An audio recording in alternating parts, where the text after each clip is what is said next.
জাতীয় সংসদের sound system স্থাপনে অনিয়ম ও দুর্নীতির অভিযোগে ঠিকাদারি প্রতিষ্ঠানের মালিক জাহিদুর রহমান জোয়ার্দ্দারকে জিজ্ঞাসাবাদ করছে দুর্নীতি দমন কমিশন দুদক। তিনি জানান, ৫ আগস্ট নেটওয়ার্ক সিস্টেম ক্ষতিগ্রস্ত হওয়ার পর সেটি পুরোপুরি পরিবর্তন করা সম্ভব হয়নি। অভিজ্ঞতার অভাব এবং থার্ড পার্টি দিয়ে দ্রুত কাজ শেষ করাকেও দায়ী করেন তিনি। বিস্তারিত মুনতাসির মামুনের রিপোর্টে। ২০২৪ সালের ৫ আগস্ট গণঅভ্যুত্থানের দিন ছাত্র জনতা জাতীয় সংসদের অধিবেশন কক্ষে প্রবেশ করে। এ সময় ব্যাপকভাবে ক্ষতিগ্রস্ত হয় সংসদের সাউন্ড সিস্টেম।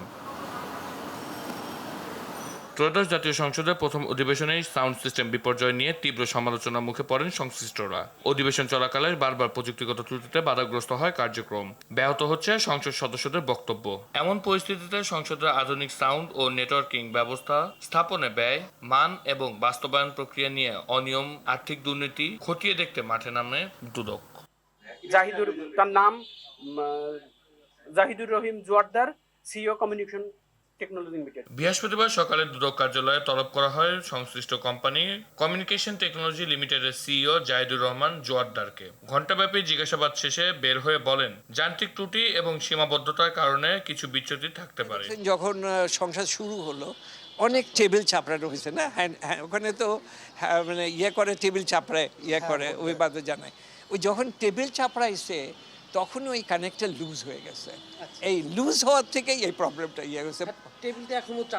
এখন টেবিল চাপড়াচ্ছে বিকজ আমরা তার চেঞ্জ করে দিচ্ছি, ক্লিপগুলো সব প্রপারলি লাগানো আছে। এখন 1000 টেবিল চাপড়ালেও আর কিছু হচ্ছে না। তিনি আরো জানান, অনভিজ্ঞ প্রতিষ্ঠান আমানত এন্টারপ্রাইজ দ্রুত কাজ করায় এই সমস্যার সৃষ্টি হয়েছে। এখন কাজটা যদি আপনি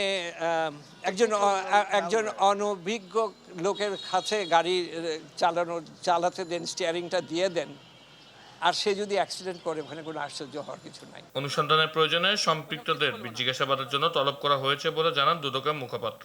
অনুসন্ধানকারী কর্মকর্তা অনুসন্ধান চলাকালীন সময় যদি প্রয়োজন মনে করেন যে অন্য কাউকে ডাকা প্রয়োজন, অবশ্যই তার সেই স্বাধীনতা আছে, উনি ডাকবেন। তবে বিষয়টি নিয়ে তদন্ত চলমান রয়েছে বলে জানায় দুদক। অনুসন্ধান শেষে অনুসন্ধান প্রতিবেদন দাখিল করবেন। মুনতাসির মামুন, RTV, ঢাকা। কিছু বলবো না আমি।